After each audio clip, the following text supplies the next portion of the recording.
et bienvenue dans cette vidéo. Aujourd'hui, je vais vous présenter le jeu Mission Spatiale de chez Ava.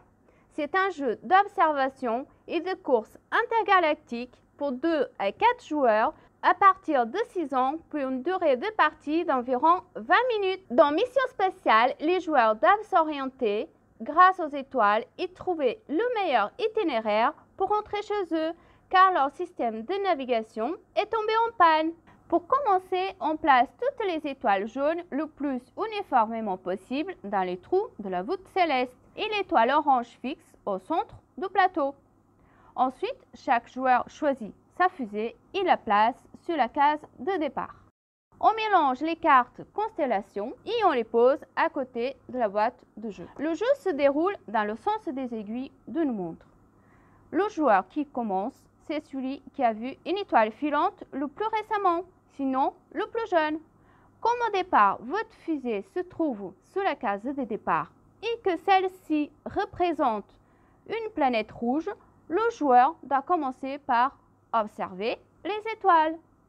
L'observation des étoiles se fait en 3 parties.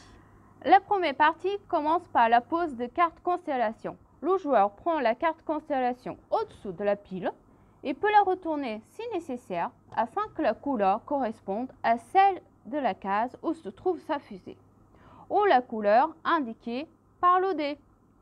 Le joueur à sa gauche retourne le sablier. Il doit maintenant placer la carte constellation dans le ton imparti de façon à remplir le plus de marquages blancs possible. On peut faire pivoter la carte vers la droite ou vers la gauche, mais sans la retourner. Une fois la carte posée, aucune modification n'est possible. La deuxième étape, c'est le vol de fusée. Une fois la carte posée, on compte les points. La fusée du joueur avance du nombre de cases correspondant au nombre d'étoiles dans les marqueurs blancs de la carte constellation. Si l'étoile fixe orange remplit un marqueur blanc et que tous les autres marqueurs sont remplis également, le joueur bénéficie d'un point supplémentaire. Ici, dans ce cas, tous mes marqueurs blancs ils sont remplis, notamment avec l'étoile orange fixe. Donc, je bénéficie de 1, 2, 3 points, plus un point supplémentaire qui m'offre mon étoile fixe orange. Donc, j'avance de 1, 2, 3 et 4. Après le vol de fusée, on passe au rayonnement des étoiles. Le joueur à gauche prend les étoiles placées dans les marqueurs blancs et les place comme il le souhaite dans les trous disponibles de la voûte céleste. Attention, l'étoile orange ne change jamais de place.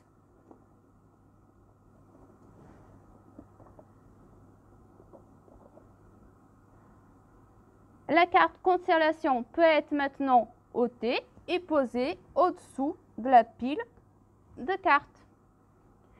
Si la fusée se trouve sur une case sans planète, comme c'est ici le cas de la fusée orange, on lance le dé.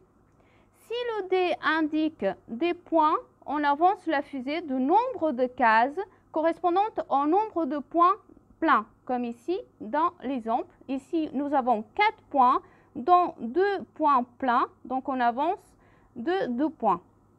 Si la fusée du joueur est la dernière et la seule sur une case de la fusée orange, donc j'avance que de 2 points. Si on lance le dé et qu'on tombe sur des planètes bleues ou rouges, c'est parti pour une nouvelle observation des étoiles, comme expliqué précédemment dans la vidéo. La partie s'achève dès qu'un joueur a fait le tour de la voûte céleste une fois avec sa fusée. Pour ajouter de la facilité au jeu, pour les plus jeunes, on peut retourner le sablier 2 fois, voire 3 au lieu d'une. Et on peut même faire un mixte. Retournez-le une fois pour les adultes et 2 ou 3 fois pour les enfants. Allez-vous parvenir à rentrer chez vous avec un peu de chance au dé? Celui-là qui placera habilement ses cartes constellation fera avancer sa fusée le plus rapidement possible, remportera la partie. Mission spatiale vous tente? Venez l'emprunter à la médiathèque.